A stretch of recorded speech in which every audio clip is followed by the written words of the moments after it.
What's up, y'all? This DJ Pizzo with Real Moments in Hip Hop on Extra Scratch TV. Pizzo! Pizzo's in the house! Even though they give him the right juice. Y'all gotta excuse my boy, and he worked that, and he didn't even have no speakers working up front. What you gotta say? Okay, I'm gonna just get this thing put out there and I'm gonna get it put straight. Everybody is under the assumption that Too Short found Spice One. Now, a lot of you guys don't know who Spice One, but in the 90s, he was one of the biggest gangster rappers there was. As a kid from my neighborhood that I raised. I'm gonna tell you a story, one story on how Spice got his break. At this time, I'm DJing for Too Short. And I think we were working on the Short Dogs in the House album. We was just getting underway with that. And there's this guy by the name of Richie Rich. He's in a group called the 415. Y'all probably know the Sideshow and all that.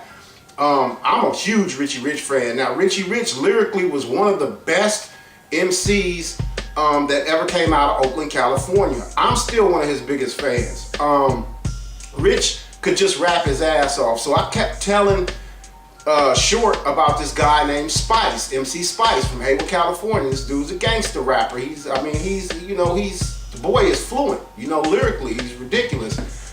So Short tells me, man, bring him up to Al Eaton's studio, and if he could out-rap Richie Rich, I'll give him a record deal. So at this time, and everybody, before DJ Pizzo, I was DJ Pierre. I had this nameplate made out of silver on a gold rope and it said Pierre. Now when I got Spice to Al Eaton's studio, him and Richie Rich getting ready to have a rap off, right? So Spice starts throwing down, I think he did the alphabetical rap. Richie Rich got the freestyle and then told this man a new behind. I mean, just literally, but now you got to grant it. Spice had to be 16 or 17 years old. So let's just say at that point, he didn't get a deal. So I kept working on Spice. Then finally Short came around and said, I'm gonna sign him to the Dangerous Music label along with Rappin' Forte and but Barbie, I can't remember the chick's names that was on Don't Fight the Feeling. But was one more guy on there. Anyway, they came out with like a maxi single called The Dangerous Crew or whatever.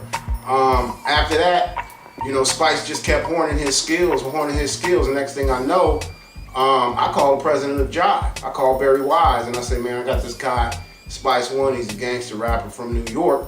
He's a gangster rapper from Oakland. He's a gangster rapper from Oakland, is what I told him, and I said, he's like the Ice Cube of the Bay. The boy could just rap, so Barry tells me to send him a copy of the tape. Now, mind you, I'm still working with Tony. And at this time, I had already sent the Spice to Ed Eckstein, who was running Wing Polygram.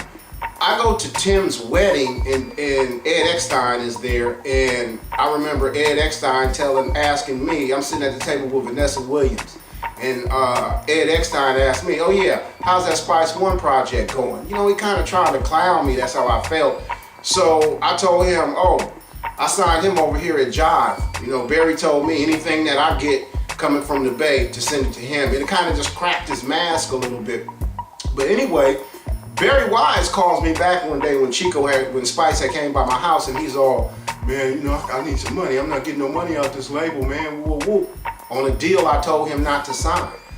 And Barry Wise called me with Spice in the back room where we used to make all the beats and stuff at my grandma's house on Delaware Street in B-Town. So Barry Wise calls me, I put him on the speakerphone. And what Barry Wise said to me was like, I got your package. Where is Spice One? I want to sign him right now. And Spice is in the back and he's going, what's going on? Let's sign the deal.